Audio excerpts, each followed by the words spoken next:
Hi, welcome. My name is Kellyanne Rodriguez, and today we are going to look at June 2025, question 1 for Principles of Accounts, paper 2. Question 1, part A, had most students complaining after the exam because statement of accounts was a stranger to them. I just want to highlight to you that in Principles of Business, it is in the syllabus.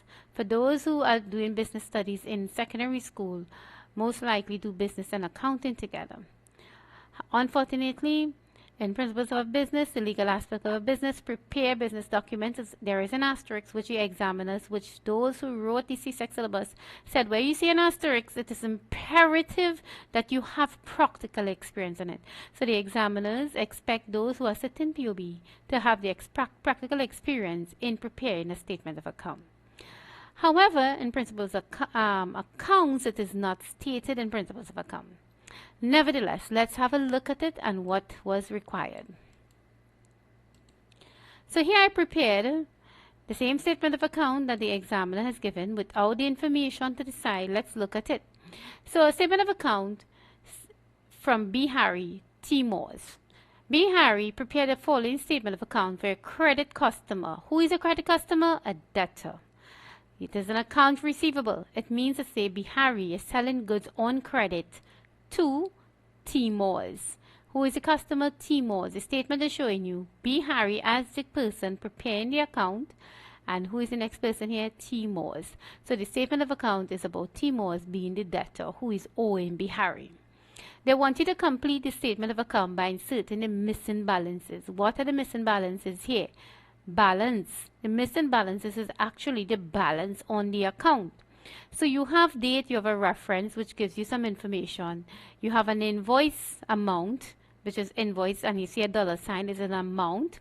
You have a settlement and an amount, which is a dollar sign, and the balances is an amount, which is also showing you with the dollar sign above.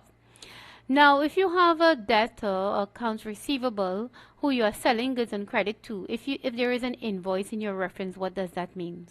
It means to say that whatever the balance was, it's going to increase because now you sell more goods on credit to this person.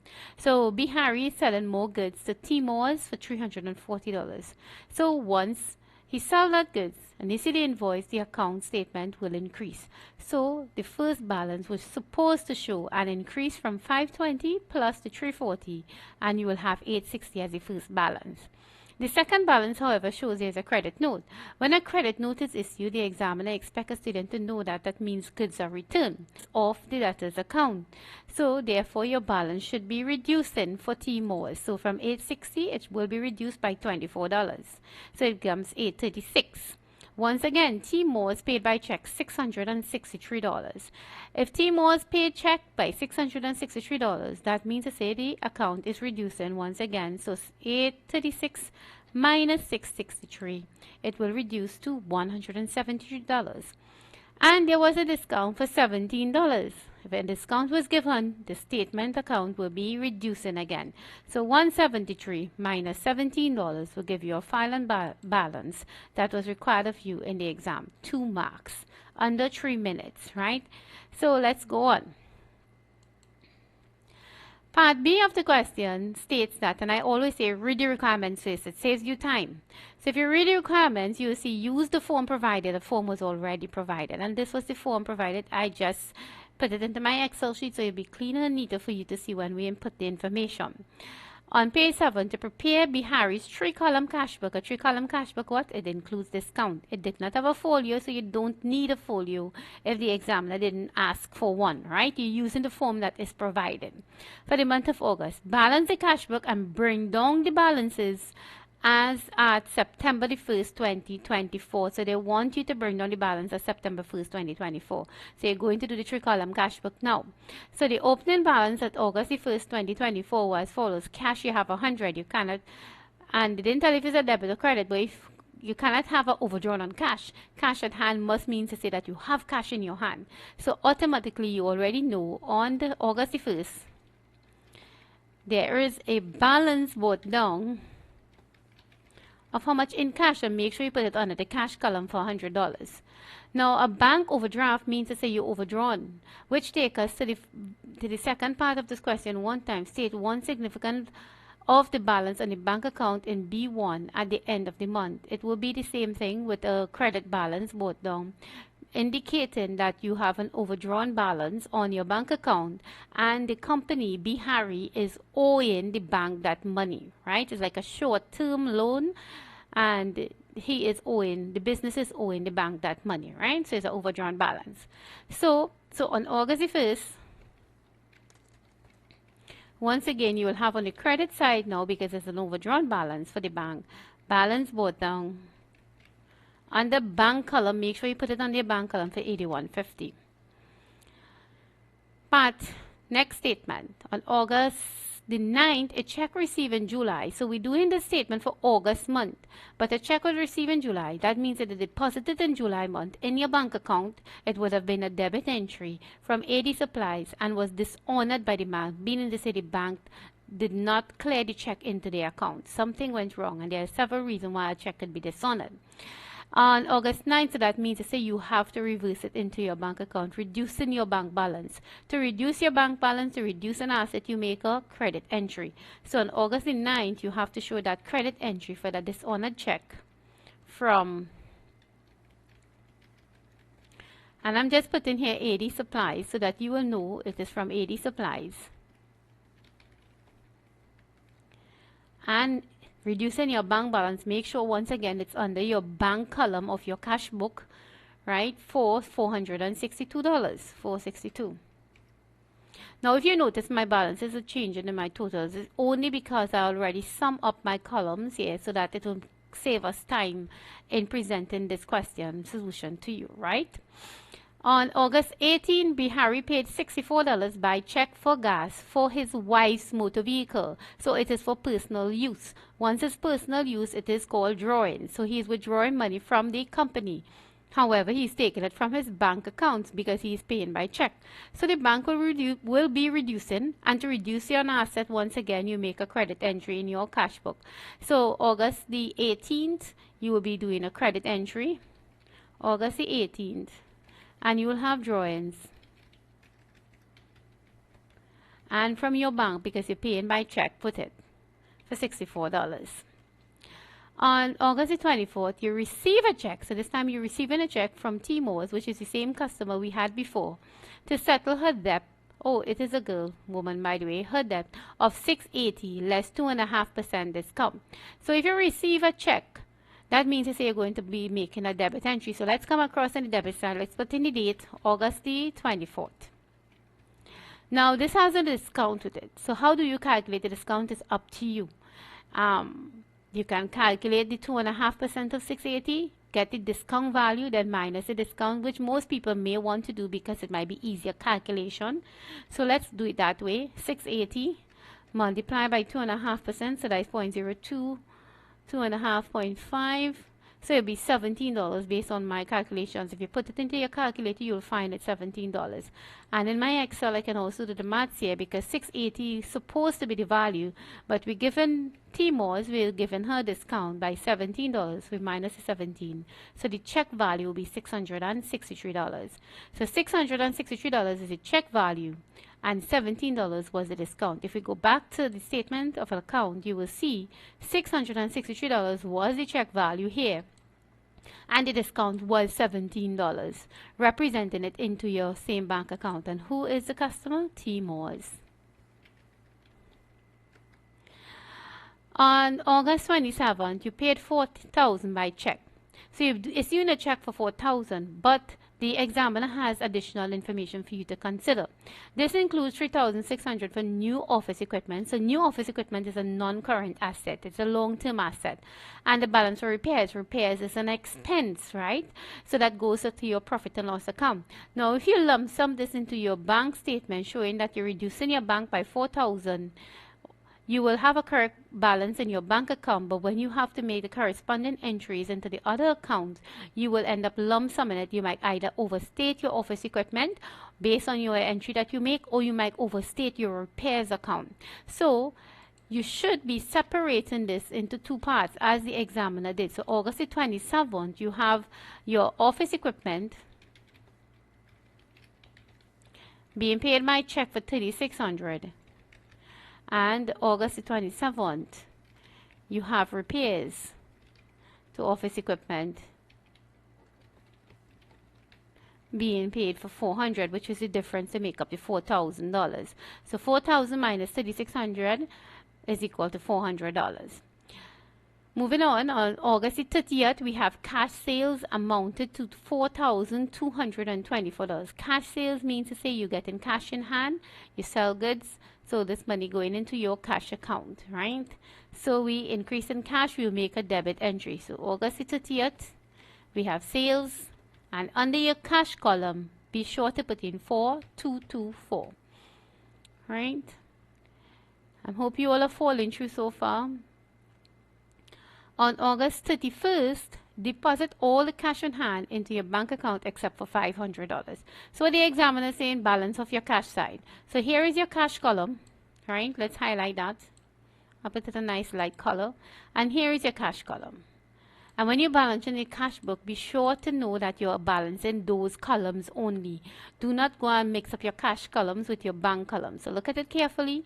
So your cash column here is 4,324. You want to remain with a balance of 500. So the rest is being transferred to your bank account so that you will remain with 500 into your cash. So let's find out what is the amount you have to transfer to your bank account. So 4,324 minus 500. 3,824 needs to go into your bank account. So let's put that into our bank account before we forget. August 31st, we've taken from our cash and we're putting it into our bank account, $3,824. As well as, don't forget the corresponding credit entry, because you debit your bank, you need to remove it from your cash. Here, presently, cash is $0 on your credit side. So in order to balance that, you need to put August the 31st. You have a counter entry showing that you deposit into your bank account the cash amount for $3,824. Now, if you balance your cash account here, you will find on the credit side is $3,008, on the debit side is $4,003. So you should have a balance carried on the credit side to bring it down on the debit side. So August the 31st, we have a balance carried on of how much? What is the difference between 4,324 and 3,824? If you minus the totals that we have here, which you could do it in pencil, you will find is a 500 difference that you need to leave in your bank account. So the balance in your cash account. So the balance carried on the credit side will now be, and they stated, bring down the balance as at September the 1st. So you should know as September the 1st, you are now bringing down your balance. So your balance brought down under your cash should be $500. Right? So your cash column is already balanced. Now let's balance your bank columns. Your debit side of your bank here already, I summed it up. If you have your calculator, you can ensure that you calculate it properly and you get the balances. Here is $12,676 on the credit side and $4,487 on the debit side. So automatically here is less than, debit side is less than the credit side. So therefore the balance carried on will be on your debit side in order to raise this balance to make it equal to the credit balance. And I tell students, always put your equal sign on one row going across so that you will ensure that you keep your books in sync, so that you wouldn't tie up anything, so that everything will be in order. And you will get marks for it. Sometimes examiners do give marks for presentation, with how you're supposed to present your book, because accounting is a lot about presentation, how you present the information, right? So August 31st, you have a balance carried on, and it should be in your bank account. You're carrying on a balance on your debit side, so therefore it will be a credit balance, which is an overdrawn balance, which we discussed, and which part 2 is asking you to state one significance. What is one significance of the balance on the bank account in B1 at the end of the month, right, in your bank account? So let's find out what will be the difference. What will make here equal to here? What will make the debit side equal with your credit side? You minus the both amounts.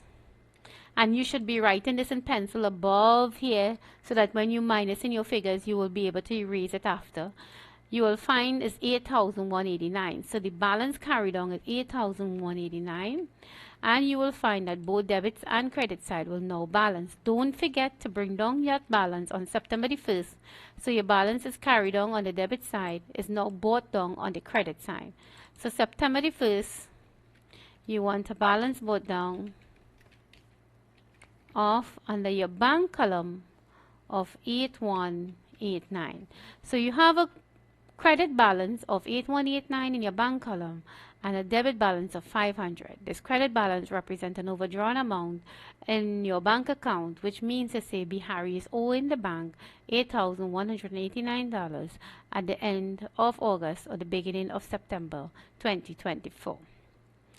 So let's move forward. This part of the question was straightforward. It's up to you. There are other information you can present. But they ask for TMOs learn through social media, which is the data, how to pay, that they can make payments by electronic means. Recommend 2 electronic means that TMOs could use to pay the goods purchased from Bihari. So they purchase goods from Bihari. So the statement is made so that sometimes you get tied up, but they are purchasing, so they are the debtors purchasing from Bihari whose account you're doing. They can do ACH transfer. This is used for payroll, bill payments, business-to-business transaction or processing through the automated clearinghouse, ACH. That is what ACH means, automated clearinghouse network. You can also do a direct transfer. So the Timors can go online on her banking account and she can do a direct transfer from her account to Bihari's account. So these are 2 marks. It's very straightforward. Moving on. So this part of the question gives you I pull across the statement from what we did in part D. But the requirements here was to use information from the statement account on page 5, which was this information here, the statement of account, and the cash book on page 7 to prepare the account of Timors in Bihari's book. Be sure to use the correct account titles in the details. Also, balance and rule the account at the end of the month. So I'm telling you that to be sure to use the correct account titles in the details. Also, balance and rule the account at the end of the amount. So they want you to do a ledger account. Right? So here I prepared the ledger account already. So in effort of saving some time and for this video, Bihari's book. Right? So this is Bihari's book and it's Timor's receivable account. So they want to make sure that you use the correct accounting title in the details. Also within the details here, right? Also balance and rule the account at the end of the month. So if you're doing preparing for Timor's, the statement of account has most of the information available for you to prepare a receivable account. Here you have August the 1st, you had the balance brought down for 520. So August the 1st, remember it's a debtor account. Remember it's a receivable account because there was a customer that was being sold goods on credit too. So August the 1st, the balance brought down was 520. So this invoice here for 340 means to say that they sold goods on credit, so which will increase the receivables account, your debtors. So August in 9 sales for 340, right? So we had a balance 520. We have on August in 9 the 340. This credit note means to say it's returned inwards into Bihari's account. So that is the reason why they ask you to put the correct account titles in the details. So return inwards means reducing Timor's accounts. If you know, you will credit Timor's account to reduce the balance, and you will debit the return inwards account if you have an inwards account to prepare, right? So $24 for the return inwards. Check value was $663, so the check amount was $663, and the discount was $17. So the discount amount was $17. So you balance off the account. August 31st balance carried on $156, because when you add up this side, you'll find there is $860. Here is $704. So what is the difference to balance both sides of the account to make it equal? The difference would be the balance carried on. So $860 minus $704, it's $156. So the balance carried on at the end of August is $156, and the balance brought down on the 1st of September is $156. So thank you for joining me. I hope this helps with your preparation for further exams, right? Okay, have a blessed one. Bye.